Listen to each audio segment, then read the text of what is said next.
ठीक है, बिना पॉलिटिकल आरोप प्रत्यारोप के आतिशी, हाईकोर्ट की टिप्पणी वाकई गंभीर है। ऐसा क्यों हुआ कि शुरुआत में तो सरकार बहुत अच्छा करती हुई दिखाई दी, लेकिन बीच में कोई ऐसा अप्रोच आया जिसमें कहीं लगा कि हम थोड़े थोड़े से शिथिल हो गए। शायद ये मानवीय प्रक्रिया भी हो सकती है, चाहे वो लोग हो दिल्ली के, चाहे सरकार हो।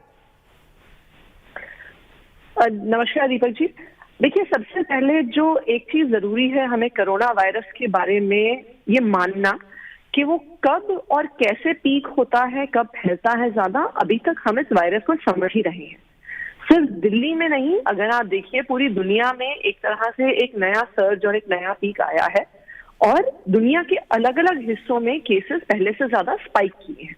तो ये सिर्फ दिल्ली में लिमिटेड फिनोमिना नहीं है, पहले हमें ये समझना है। दूसरी बात, अगर आप दिल्ली का कंपैरिजन जो बहुत और जहाँ पे शहर जैसे रोम, sao paulo, न्यूयॉर्क वगैरह से भी करते हैं, अगर आप न्यूयॉर्क में देखिए, आज तक के सबसे ज्यादा केसेस न्यूयॉर्क में 5 अप्रैल का उनका आंकड़ा है, जहाँ पे शायद 6,500 केसेस न्यूयॉर्क में आए थे। वो अभी तक उनका मैक्सिमम आंकड़ा है।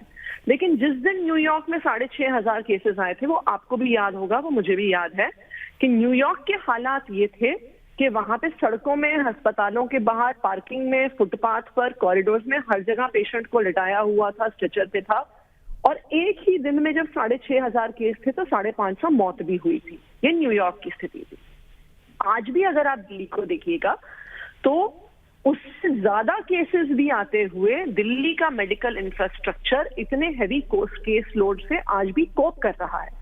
आज भी दिल्ली में इतने हाई केसेस होने के बावजूद 50% बेड्स, तकरीबन 8,000 बेड्स आज भी अवेलेबल हैं। आज भी एम्बुलेंसेस की शॉर्टेज नहीं है, आज भी किसी भी पेशेंट के लिए ऑक्सीजन की शॉर्टेज नहीं है। हाँ, बिल्कुल एक चीज की शॉर्टेज थी जो करीब 2.5 से 3 हफ्ते पहले हमने खुद केंद्र सरकार को बोला। हमने स्वास्थ्य मंत्री को, केंद्रीय स्वास्थ्य मंत्री को, हमारे स्वास्थ्य मंत्री सत्येंद्र जैन ने लिखा और उसके बाद चीफ मिनिस्टर ने खुद गृह मंत्री को पत्र लिख के कहा कि दिल्ली में हमें जो एक चीज की कमी हो रही है वो है आईसीयू बेड्स, क्योंकि प्रदूषण की वजह से इस समय जो कोरोना के केसेस आ रहे हैं उनकी सीवियरिटी बढ़ रही है। तो हालांकि आपके पास ऑक्सीजन बेड्स आज बहुत मात्रा में अवेलेबल है, लेकिन आईसीयू बेड्स की कमी थी और उन आईसीयू बेड्स के लिए हमने खुद केंद्र सरकार को लिखा और हम केंद्र सरकार का धन्यवाद भी करते हैं कि उन्होंने कहा है कि वो हमें 250 बेड्स, वैसे तो उन्होंने 24 घंटे कहा था, पर मैं उम्मीद कर रही हूँ कि हफ्ते भर में भी अगर हो जाए और आने वाले 1 महीने में 500 और आईसीयू बेड्स देंगे, जिनका इन 750 आईसीयू बेड्स का हम उम्मीद कर रहे हैं, जिससे दिल्ली वालों को भी बहुत फायदा होगा। तो देखिए, सरकार की दृष्टि से अगर आप देखिए तो सरकार मेडिकल इंफ्रास्ट्रक्चर प्रोवाइड कर सकती है, जो सरकार ने किया है। लेकिन जो एक समस्या जो मैं समझती हूँ वो आई है कि पिछले 8 महीने में लॉकडाउन, लिमिटेड लॉकडाउन, लोगों के घर में रहना, एक तरह से कोविड फटीग भी सिटीजन्स में आ गया था, जिसकी वजह से जब त्योहार का सीजन आया तो लोग अपने घरों से भी बाहर निकले, बाजारों में भी गए। उन्होंने जो 8 महीने से अपने दोस्तों, रिश्तेदारों को नहीं मिले, उस प्रक्रिया में मुझे लगता है कि लोगों से भी ढिलाई हुई। अब हमने मास्क ना पहनने पे 2,000 का फाइन किया है, ये भी कोई बहुत अच्छी स्थिति नहीं है। जहां पे शहर में इतनी गरीब जनता रहती है, वहां पे 2,000 का फाइन भी एक बहुत भारी चीज है।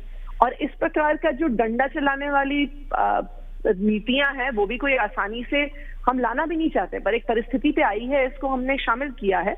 और अवेयरनेस कैंपेन तो जैसे आप भी जानते हैं कि एक बहुत बड़े स्तर पर काफी समय से चल ही रहा था। और आपके चैनल के माध्यम से मैं दिल्ली की जनता से और देश की जनता से भी आग्रह करना चाहूंगी कि मास्क पहनने पे ढिलाई बिल्कुल नहीं होनी चाहिए। ठीक है आतिशी, मैं आऊंगा कि हाईकोर्ट की टिप्पणियों पर आप किस ढंग से सोचती है। मेरी देश की बहस जो है वो काफी फायरिंग होती है, लोग आपस में झगड़ते हैं, लेकिन आज मैं झगड़ा नहीं चाहता हूं क्योंकि 2 विद्वान यहाँ पर बैठे हुए हैं।